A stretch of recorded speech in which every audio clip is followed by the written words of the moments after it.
Ya. Oh iya, iya.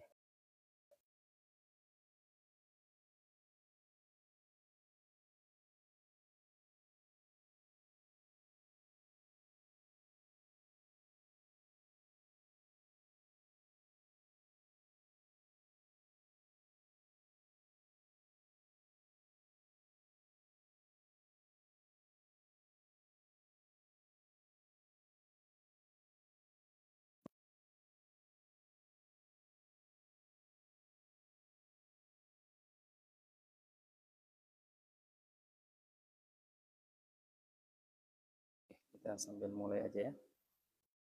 Ya, sebentar ya.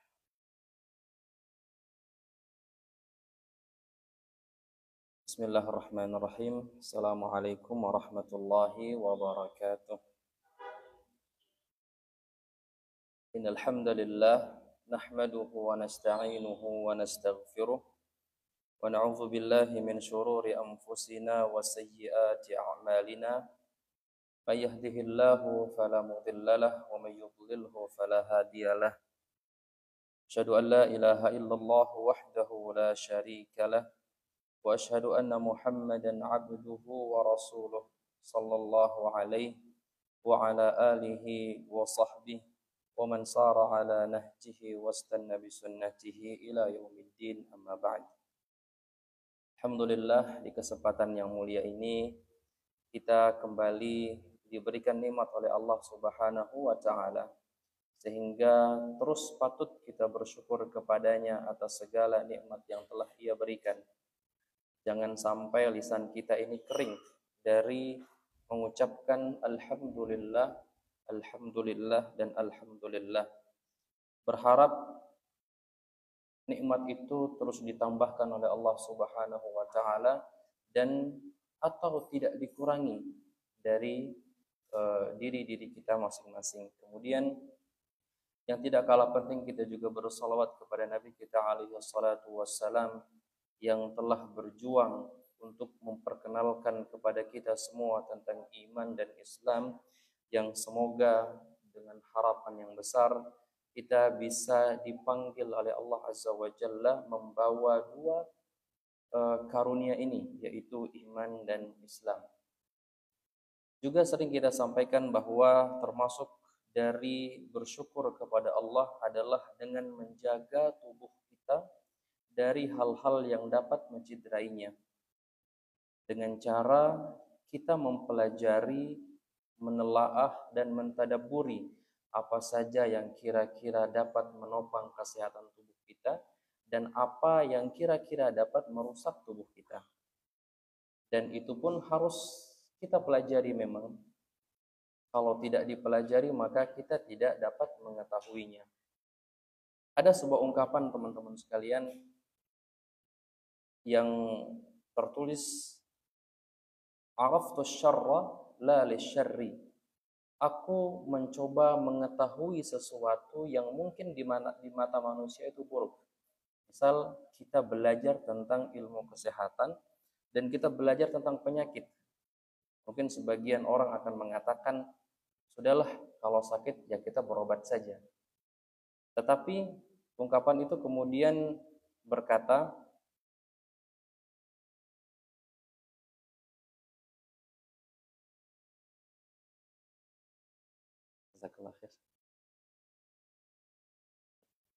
kemudian ungkapan itu juga berkata, wa man lam ya'rif asy-syarra minal khairi yaqa' fi. Siapa yang tidak mengetahui tentang sesuatu itu baik atau buruk, maka dia pasti suatu saat akan terjatuh di dalamnya.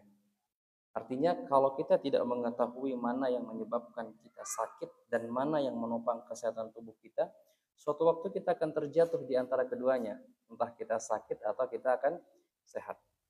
Sehingga menjadi hal yang penting bagi kita semua untuk mempelajari itu sedikit demi sedikit. Di kesempatan lalu kita telah berkenalan tentang dua organ dalam tubuh kita, paru-paru, yang kemudian dilanjutkan dengan usus besar. Pada malam hari ini kita coba mengambil satu bab dalam At-Tibbun Nabawi tentang organ lambung. Ini menjadi salah satu sumber dari penyakit dan salah satu sumber dari pengobatan.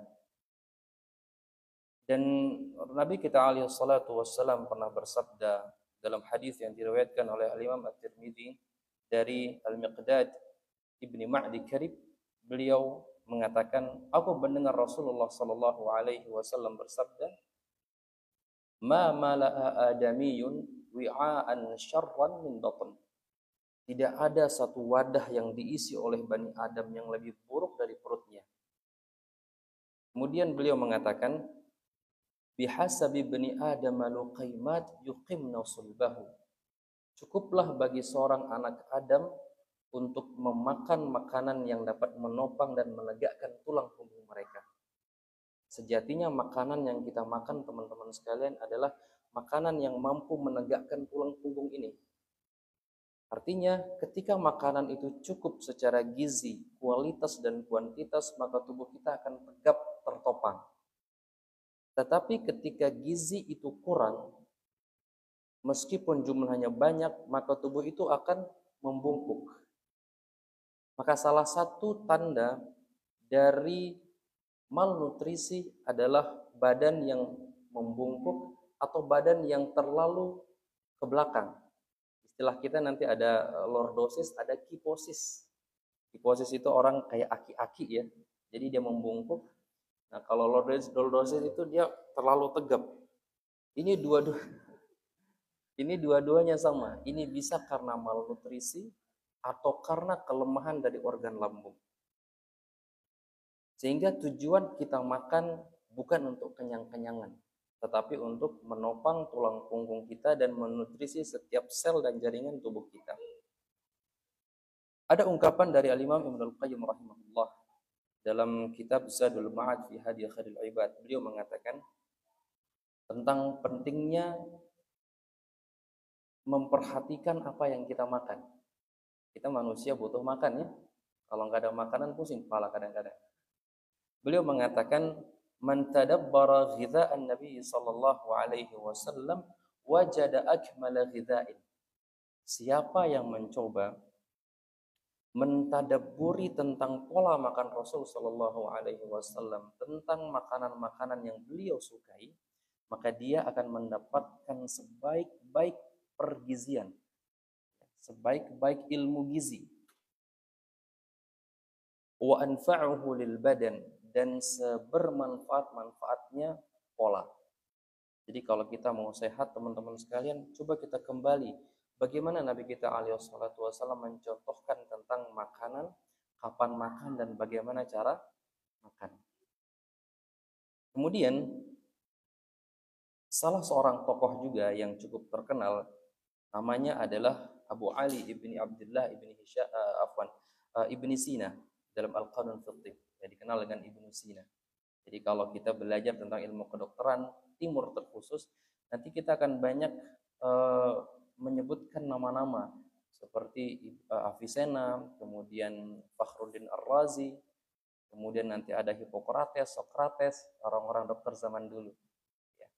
Nah, beliau mengatakan tentang lambung ini.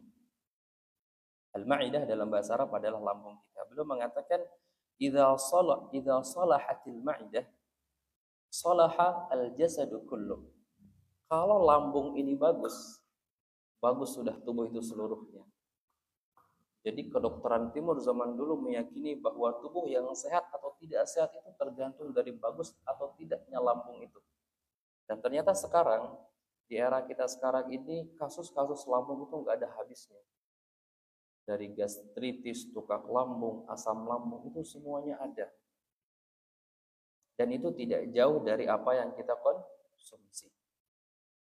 Kemudian beliau mengatakan, wa idza fasadatil ma'idah fasadal jasadu kullu. Kalau rusak perut kita, rusak tubuh itu. Meskipun nampak masih gagah dan kekar, nampak sehat, tapi kalau lambung sudah rusak, sudah sakit, sejatinya dia sedang sakit. Tanda lambung yang sehat itu kita bisa lihat dari lidah yang segar. Biasanya nanti pada penampakan lidah itu ada lidah yang retak-retak di tengahnya itu, nah ini tanda lambung yang mulai bendera sudah di CCTV itu ya sudah melambai-lambai ya. Sehingga dikuatkan lagi ungkapan Ibnu Sina tadi oleh Imam Fakhruddin Ar-Razi, disebutkan dalam kitab Al-Hawi fi Thib, beliau mengatakan al-ma'idatu baitud da, perut ini rumahnya inang-inang penyakit. Jadi perut ini adalah induk segala macam penyakit, penyakit psikis dan penyakit fisik. Penyakit psikis itu nanti banyak teman-teman sekalian ya, dari halusinasi, segala macam yang sifatnya emosional. Itu adalah dari psikis. Kalau fisik, dimulai dari kelemahan otot atau otot yang terlalu kaku. Itu juga tanda daripada kelemahan organ lambung kita. Kemudian beliau mengatakan wal himyatu ra'su ad-dawa, menjaga kesehatan dari menjaga pola makan itu adalah induk dari segala pengobatan.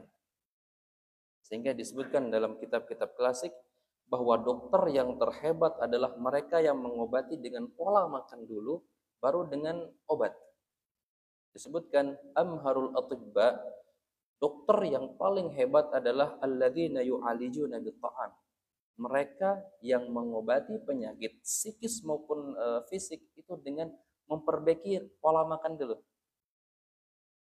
Kenapa? Karena tubuh kita, termasuk dalam ayat Al-Quran yang sering kita sebutkan bahwa Allah menciptakan kita dengan sesempurna-sempurnanya penciptaan, di sana sudah ada kode ketika tubuh kita sakit, tubuh kita bisa menyembuhkan dirinya sendiri. Seperti Wolfram. Ya, bisa menyembuhkan dirinya sendiri. Dengan syarat. 1, lambungnya oke mencerna. 2, gizinya bagus. Dan menjadi pertanyaan, gizi yang bagus, kalau lambungnya tidak bisa mencerna, bermanfaat tidak gizi itu? Tidak. Karena makanan tidak bisa dicerna oleh tubuh. Sehingga lambung ini teman-teman menjadi cikal bakal dari tertopangnya sehat atau tidaknya tubuh kita. Kemudian beliau mengatakan wa aslu kulli da'in minat tukhmah, dan asal semua penyakit adalah perut yang penuh kebesuran, kekenyangan.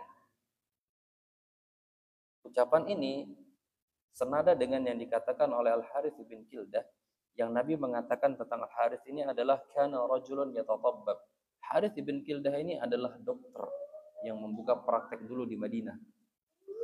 Harith mengatakan juga bahwa al-bitnah, kekenyangan dari makan ke makan, dari makan ke makan, itu sumber penyakit.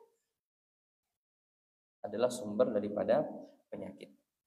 Baik, ini beberapa ucapan-ucapan yang dibawakan kita dari Imam Ibnul Qayyim dan lain-lainnya.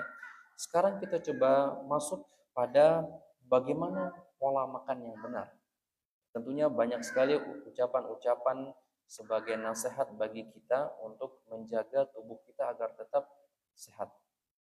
Sehingga nanti ada orang yang sakit cepat sembuhnya, ada orang yang sakit lama sembuhnya, ada orang yang sakit-sakit terus.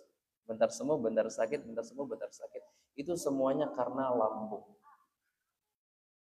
Baik, lalu bagaimana pola makan yang benar?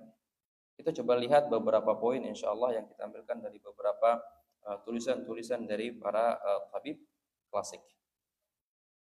Poin yang pertama adalah makan ketika lapar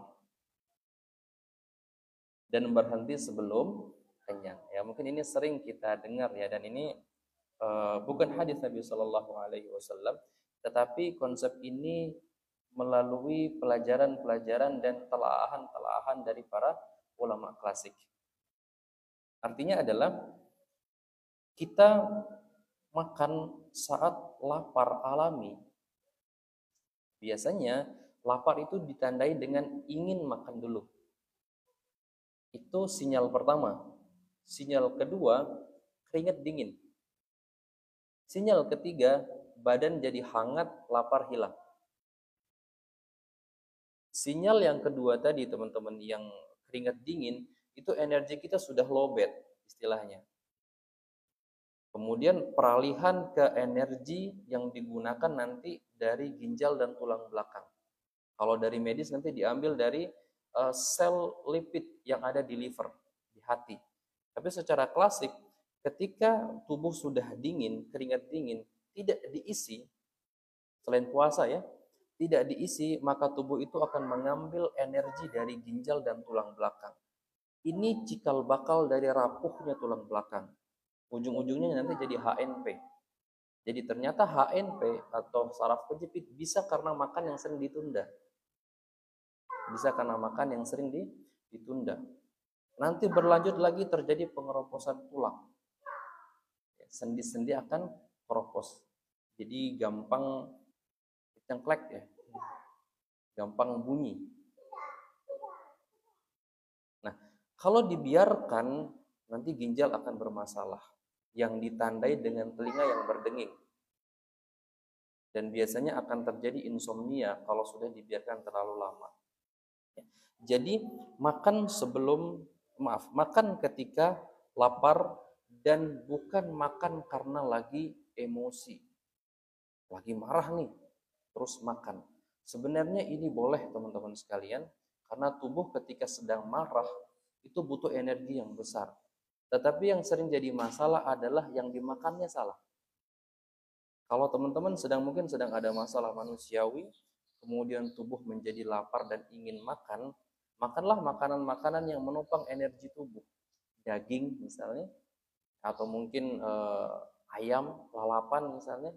Dan jangan ya makan makanan yang susah dicerna, yang siap saji. Karena ini akan membebani 2-3 kali lipat organ cerna kita. Inilah yang sering nanti muncul pada wanita seperti kista dan miom. Ya lagi haid, marah-marah, nangkring di pinggir jalan, makan apa biasanya? Iya.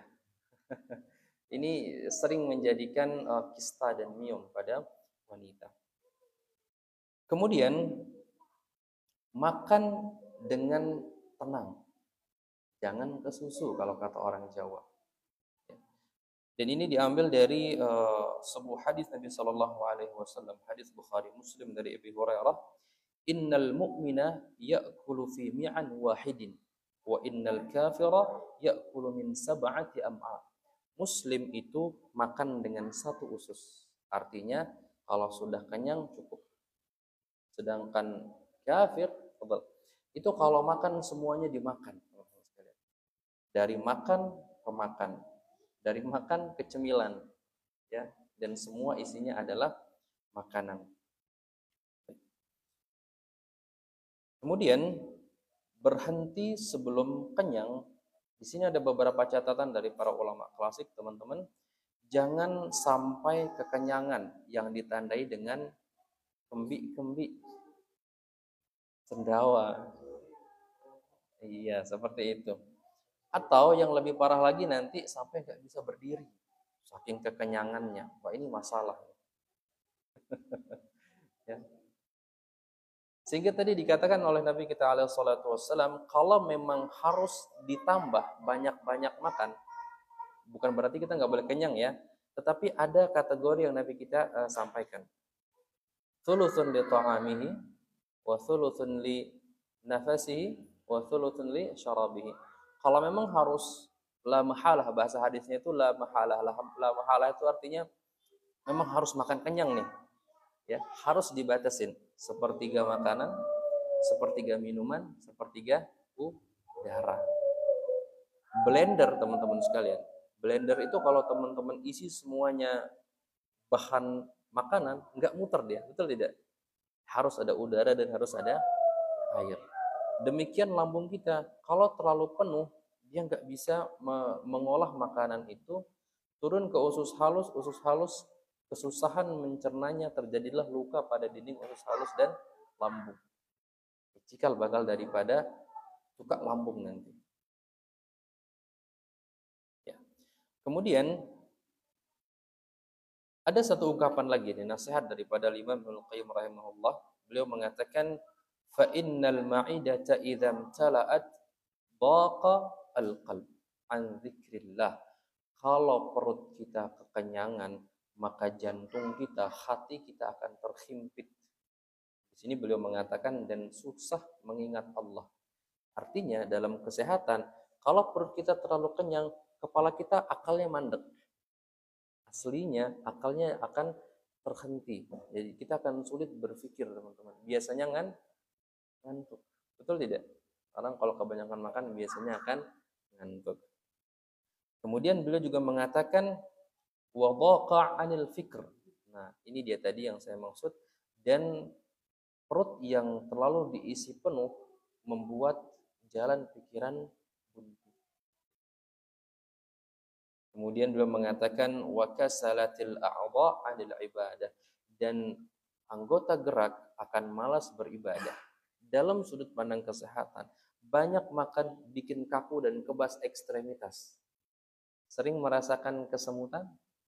Bisa jadi karena banyak makan. Sering kebas-kebas juga? Bisa jadi karena salah makan. Datang ke medis, cek lab, biasanya nanti arahnya ke asam urat.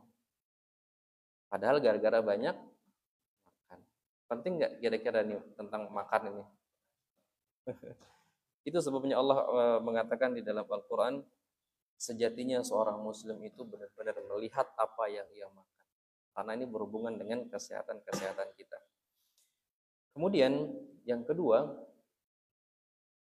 pola makan yang seharusnya kita gunakan adalah tidak mengkombinasikan dua sifat makanan dalam sekali makan atau secara bersamaan. Dalam setiap makanan, teman-teman, itu ada unsur yang disebut dengan unsur harun, unsur yang panas, dan unsur yang baridun, dingin. Ini diambil dari sebuah hadis Nabi Shallallahu Alaihi Wasallam. Beliau pernah makan kurma dengan mentimun. Kurma itu sifatnya panas, timun sifatnya dingin. Kemudian beliau mengatakan, kita netralkan panasnya kurma ini dengan dinginnya timun ini, dan kita netralkan dinginnya timun ini dengan panasnya kurma, sehingga balance dia, panas dan dingin masuk ke dalam tubuh. Itu menurut saya pribadi, dari pengkajian klasik, salah satu pengobatan yang paling otentik untuk membersihkan dan detoks tubuh. Pola makan panas dan dingin. Dari makanan misalnya yang sering kita contohkan, nasi, lauk pauk, protein hewani, nabati satu. Telur misalnya dengan sayur bayam.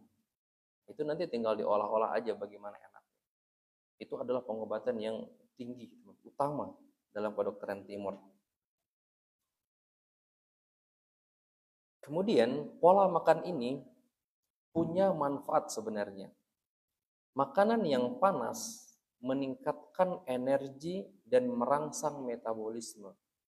Sehingga orang-orang yang, mohon maaf, susah gemuk karena metabolismenya turun, itu disarankan makan yang hangat-hangat. Daging yang dimasak, daging yang direbus, marak misalnya. Atau apa di sini, daging kambing yang dimasak itu apa namanya? Tongseng. Nah, boleh seperti itu. Enak ya? Tetapi ada tapinya ya, teman-teman. Tetapi kalau dikonsumsi berlebihan, tiap hari makan yang unsurnya panas, maka tubuh akan terkena penyakit tipe panas namanya. Ditandai biasanya dengan mata merah, bisul, dan gangguan hati. Gangguan liver. Fatty liver, nanti kolesterol, itu karena itu. Kebanyakan makan yang unsurnya panas. Kemudian sedangkan makanan yang dingin ini sifatnya menenangkan tubuh. Makanan unsur dingin itu seperti sayur-sayuran dan buah. Kemudian dia mendinginkan pencernaan yang panas. Nah, pencernaan yang panas ini, lambung yang panas biasanya ditandai dengan keluhan panas di ulu hati, heart burner. Ya, mungkin orang sekarang bilangnya nyeri ulu hati. gas lambung, ya. Nah, ini menggunakan makanan-makanan yang sifatnya dingin, sayur dan buah. Tetapi ingat, mengkonsumsi berlebihan makanan yang sifatnya dingin seperti sayur dan buah, terutama pada musim dingin, ini dapat mengganggu pencernaan dan metabolisme dan menyebabkan kelemahan lambung dan penumpukan lendir. Nah, penumpukan lendir ini teman-teman ditandai dengan pagi hari suka ngeluarin dahak. Perempuan kena keputihan yang banyak. Ini karena tubuhnya dingin. Maka sebaiknya makan yang panas di musim dingin, makanan dingin di musim panas.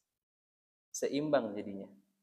Lalu bagaimana kalau musimnya sedang peralihan, misalnya musim panas banget atau dingin banget, boleh nggak kita mengkonsumsi kombinasi? Boleh. Yang penting jangan satu menu. Kita diberikan contoh di sini teman-teman, dua makanan panas secara bersamaan yang sebaiknya dihindari. Misalnya, daging kambing bakar dikasih minuman jahe panas. Sama-sama panas ya. Nah, ini akan memicu panas berlebih dan peradangan lambung.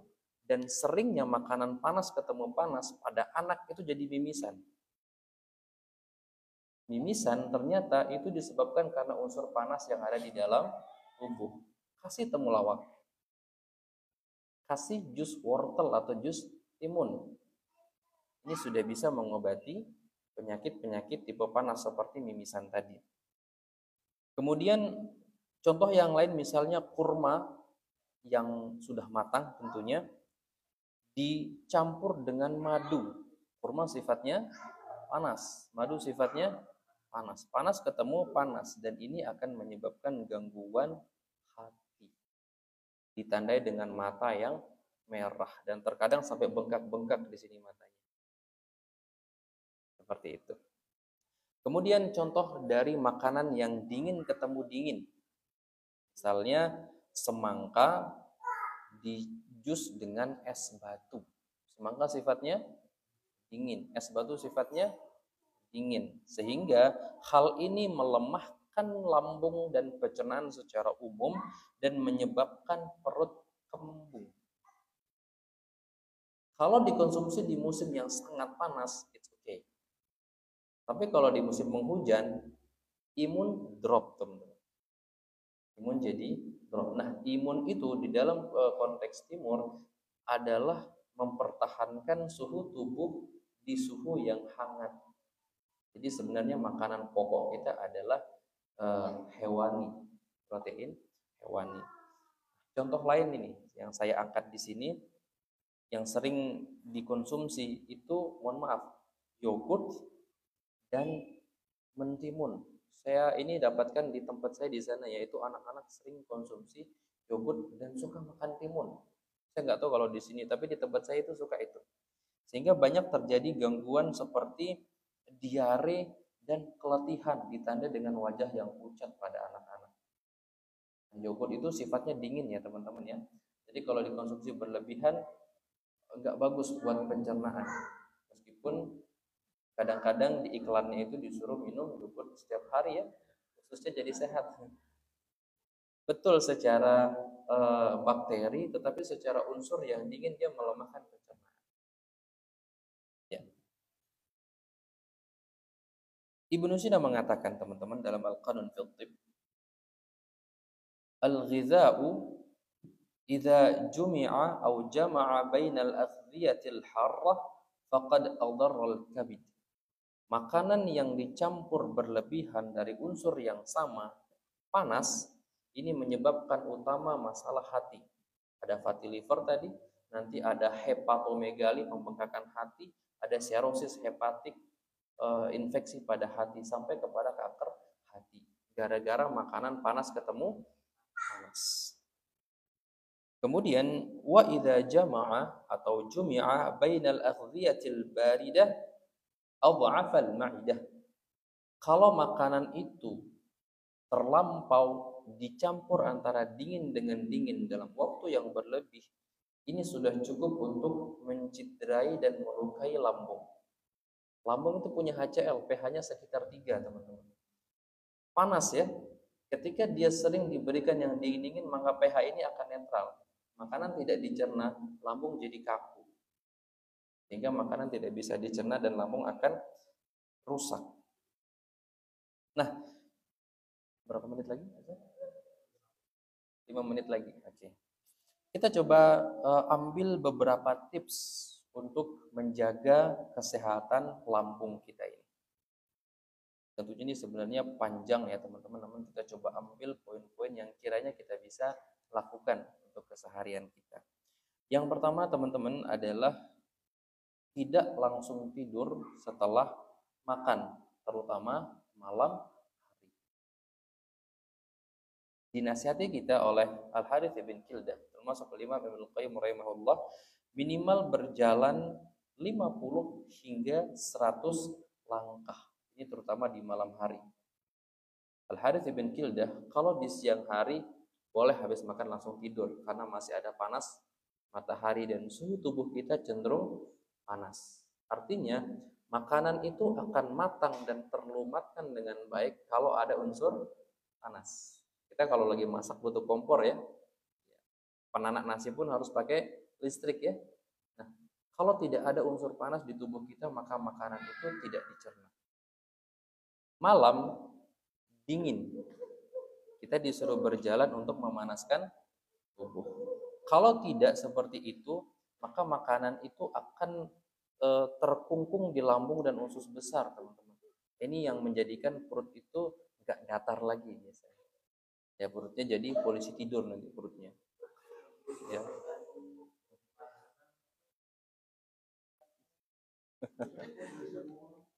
Baik.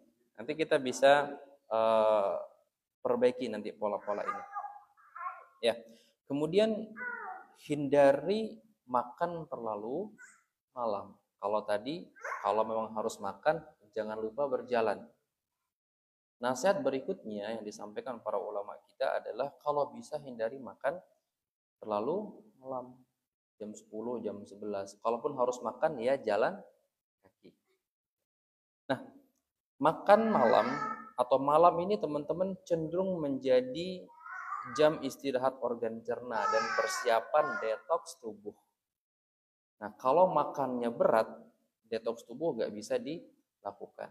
Saya misalnya kalau lagi lapar malam hari, mungkin nasi cuma 1 kepal, kemudian telur ceplok. Oh ya, kemudian telur ceplok 1, atau mungkin telur ceplok saja, ditambah dengan beberapa sayur-sayuran yang masih bisa dimakan. Yang penting lambung tidak kosong. Karena lapar itu sinyal dari tubuh yang kekurangan energi, kemudian dikirim ke lambung, lambung mengeluarkan HCl, dari situ nanti kita pengen makan. Kalau tidak ada yang dicerna, dia akan mencerna otot lambung itu sendiri, sehingga akan luka nantinya. Ya. Ada satu ungkapan juga dari para tabib klasik, jagalah lambungmu di malam hari, niscaya tubuhmu akan sehat di siang hari. Nah, ini menjadi catatan buat kita. Emang enak sih nongkrong malam-malam makan-makan ya, tapi ternyata itu bisa mencederai tubuh kita. Kemudian yang ketiga, mengunyah makanan dengan baik. Hanya saja kalau yang saya pernah dapatkan dulu dari nenek itu, kalau lama makan, lama kerja. Ya, kalau harus cepat kalau ngunyah itu. Nyodok liwat kata orang Lombok Timur. Kayak heller itu, ya seperti itu. Ternyata gigi kita dibuat untuk mengunyah makanan. Semakin makanan dikunyah lembut, akan keluar enzim dari mulut kita. Enzim itulah yang akan memudahkan dicernanya makanan di dalam lambung. Makanya tubuh kita akan selalu dalam keadaan yang sehat insya Allah. Kemudian tidak membarengi, yang keempat, tidak membarengi minuman dengan makanan dalam waktu yang sering. Artinya makan ya makan aja, nggak usah sambil minum. Kalau keselak gimana? Minum nggak apa-apa. Dan sarannya adalah dijarak antara makanan dengan minuman supaya makanan benar-benar dicerna sempurna oleh 6 enzim lambung. Kalau langsung disiram air, dia langsung turun ke usus halus nanti dan tidak sempat dicerna dengan sempurna. Kemudian yang kelima, menjaga emosi dengan baik. Semua emosi-emosi negatif teman-teman akan memicu asam lambung, memicu peristaltik usus dan melemahkan pencernaan kita. Sehingga disarankan kita untuk berlatih nafas paru, tarik nafas dalam di waktu subuh, kisaran jam 4 sampai jam 5 atau jam 3 sampai jam 5. Di waktu-waktu sebelum subuh ya. Itu bagus sekali untuk paru-paru. Nah, nafas di waktu itu menyehatkan 3 organ. 1 paru-paru, 2 jantung, 3 hati. Ini bagus buat orang-orang yang punya penyakit di 3 organ tersebut. Kemudian yang terakhir, pola makan yang teratur ya teman-teman. Sudah punya pola makan 3 kali sehari, silahkan tetap 3 kali sehari. 2 kali sehari, 2 kali sehari. Karena sudah terset di jam-jam itulah hormon lapar akan muncul. Kalau tidak diberi maka lambung kita akan terluka. Kemudian yang terakhir sekali, ini nasihat dari Ali ibni Al-Abbas Al-Majusi Al-Ahwazi dalam Kamil As-Sina'ah At-Tibbiyah. Beliau mengatakan, la dawa'a yanfa'u idza kanatil ma'idatu alilah. Tidak ada obat yang optimal manfaatnya kalau lambungnya sakit atau lambungnya lemah. Ya, mungkin itu dulu, kita azan dulu mungkin ya, supaya tepat di waktu azan. Belum?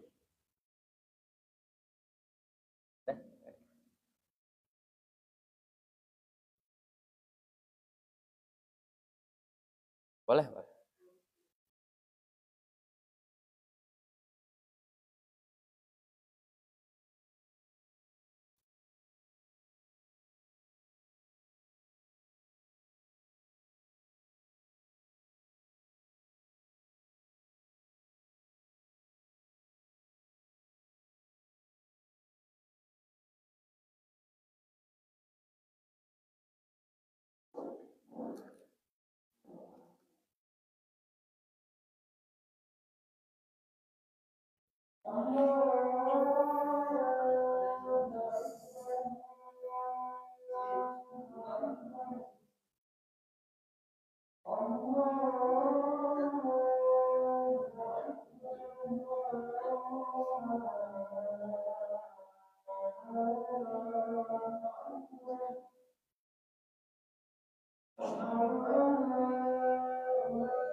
اللهم رب هذه الدعوة التامة والصلاة القائمة آت محمدا الوسيلة والفضيلة وبعثه مقاما محمودا الذي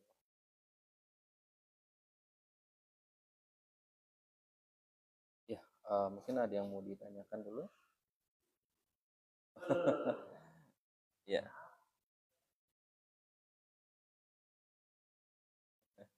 ya,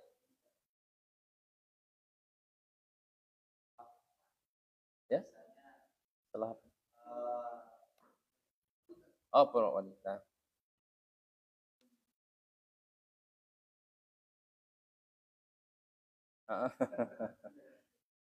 Ya,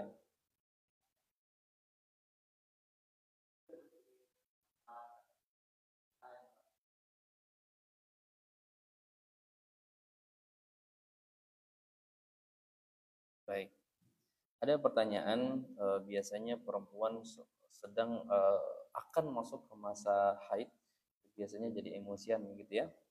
Ya, jadi memang dalam sudut pandang medis di situ ada lonjakan dari hormon sehingga dia sendiri tidak bisa merasakan ketenangan dalam dirinya. Ada beberapa saran dalam fase itu. Yang pertama kita berikan nabiz kurma. Jadi kurmanya nanti direndam di air.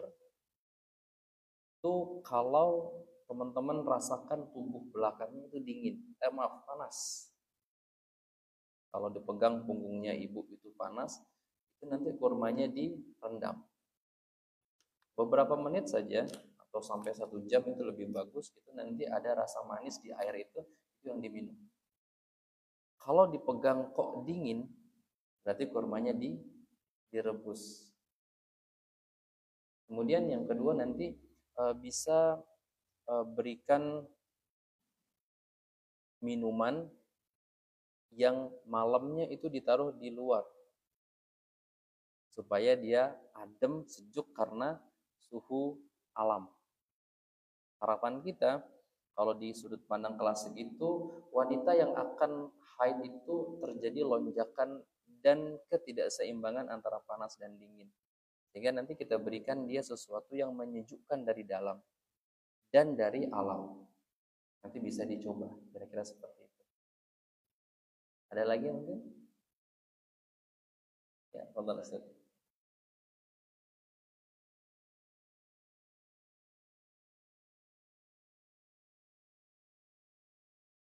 Nah.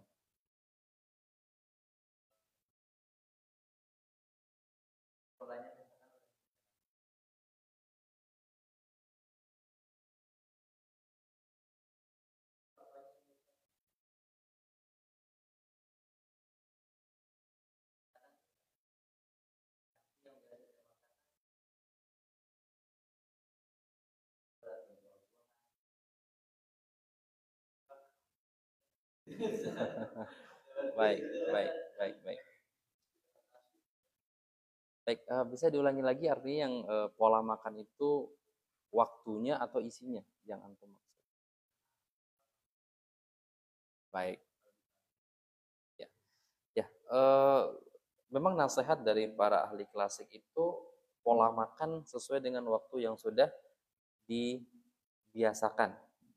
Nanti dalam ilmu tabib itu ada 7, 12, 5, jam 7 sarapan, jam 12 makan siang, jam 5 makan sore. Atau paling mentok itu jam 7, 12, 8. 7 sarapan, 12 makan siang, jam 8 itu sudah akhir makan malam. Nah, yang dimaksud di sini adalah jam makannya. Isinya nanti bebas. Isinya nanti bebas. Itu jam makan yang harus dipenuhi kalau memang sudah terbentuk di waktu itu. Nanti kalau lapar di selain waktu itu nggak apa-apa, itu alami. Yang tadi dikatakan makanlah ketika lapar, alami. Bisa jadi dalam sehari itu makan sampai 5 kali misalnya. Atau lagi kerja misalnya ya.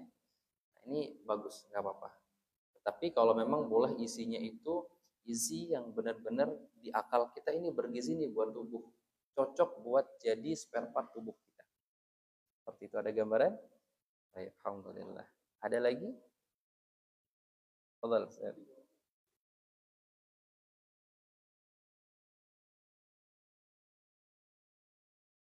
Kalau malam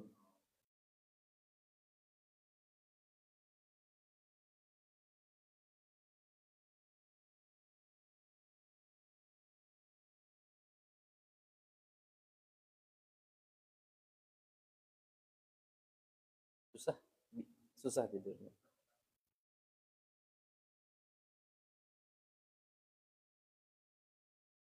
Baik, malam ya. Baik. Di pukul-pukul 10 ke pukul 11, di sini ada jam kerja organ sebenarnya. Tapi secara umum sering kejadian pusing tadi ya, atau tidak enak di waktu-waktu jam 10 hingga jam 11, itu biasanya ada, kalau bahasa kita itu ada sumbatan, sehingga darah balik ke jantung itu tidak sempurna. Darah balik ke jantung tidak sempurna. Jadi darah itu dari bawah ngalir ke atas ya. Nah, air itu kan mengikuti gravitasi, sehingga jantung butuh effort untuk menarik darah di bawah mengalir ke jantung. Nah, kekuatan itu di support oleh paru-paru dan ginjal. Jadi kasus orang yang mudah-mudahan disembuhkan oleh Allah yang agak pusing-pusing di waktu jam 10 hingga jam 11, susah tidur, itu biasanya kurang darah di 3 organ. Paru, jantung, ginjal. Paling mudah itu yang pernah saya berikan itu rebusan kurma ajwa. Agak mahal memang kurma ajwa, tetapi bisa bisa dicoba untuk sekedar 1 pekan mungkin. Tapi diminumnya sore hari. Bolehlah malam nggak apa-apa. 3 untuk 1 gelas. 3 butir untuk 1 gelas. Fungsinya nanti dia memperbaiki nutrisi tubuh, mengisi darah ginjal, menenangkan jantung, menguatkan paru. Arahnya di situ. Coba nanti bisa dicoba seperti itu. Ya, mudah-mudahan diberikan kesehatan oleh Allah. Ada lagi? Fadhal akhi.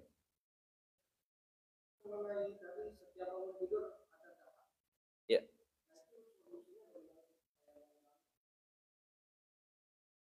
baik. Setiap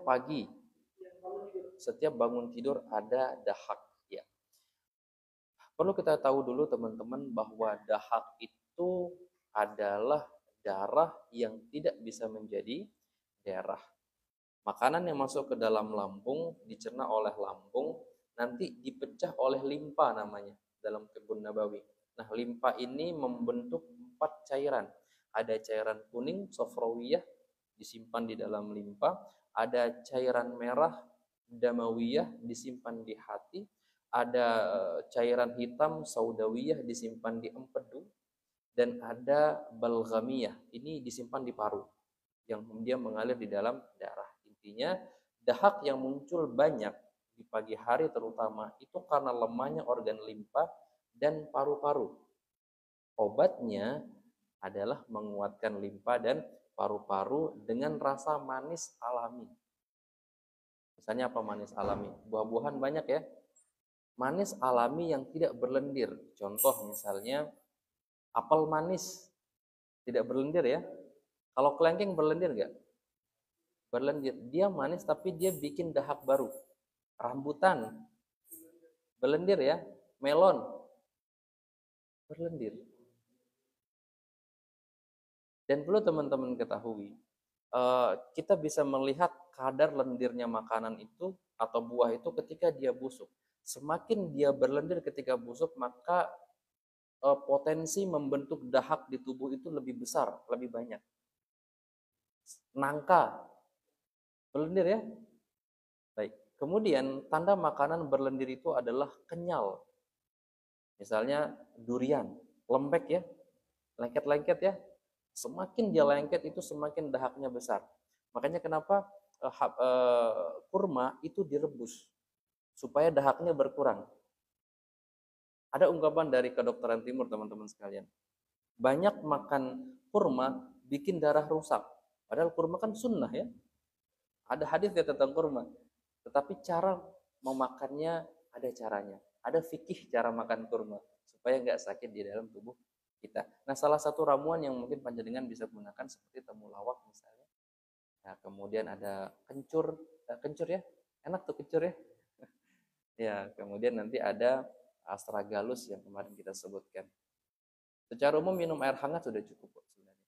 Ya, jadi di pagi hari awali badan dengan minum air hangat. Dan sebelum tidur jangan ngeteh misalnya, ya ngopi yang manis karena gula yang terkandung itu bikin dahak nanti di pagi hari. Gitu kira-kira. Ada gambaran? Satu lagi mungkin? Sudah masuk isya? Sudah mau salat.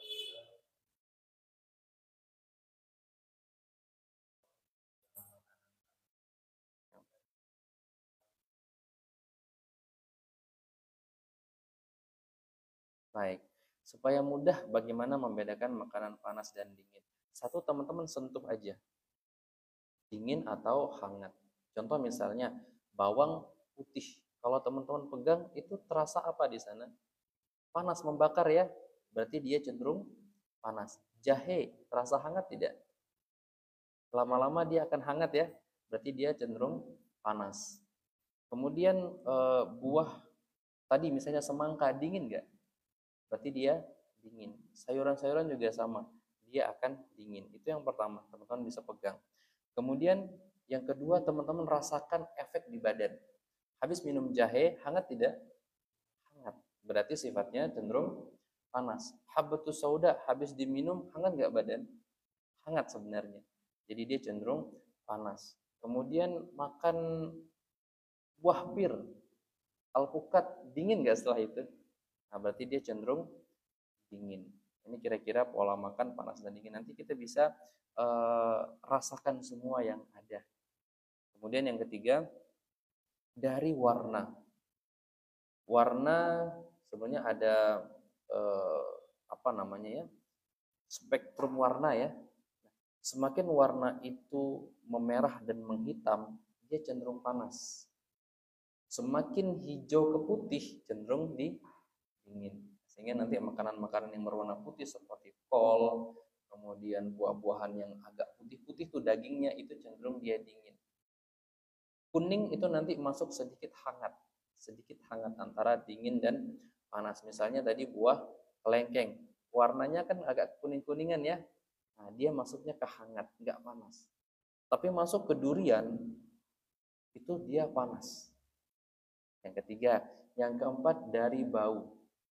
Semakin baunya tajam, semakin panas. Durian panas nggak? Tajam banget baunya ya. Gitu ya. Semakin soft baunya, nggak ada baunya, dia semakin cenderung dingin. Ini kira-kira empat cara kita membedakan makanan panas dan dingin. Nah, ini sangat bagus sekali untuk kita gunakan pada diri kita sendiri. Misalnya kita punya temper suka marah-marah nih, cenderung kita makan yang dingin.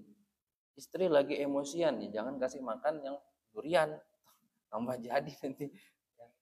Iya, anak-anak yang hiperaktif kita kasih yang soft-soft, yang dingin-dingin seperti itu. Nanti dia akan jadi tenang. Kira seperti itu teman-teman ya.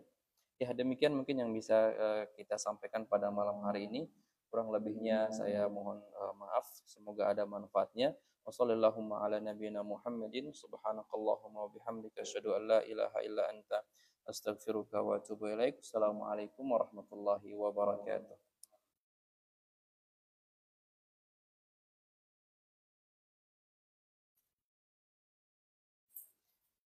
Nanti teman-teman yang ikut di live nanti bisa kirim pesan wapri atau di inbox TikTok ya. Barakallah.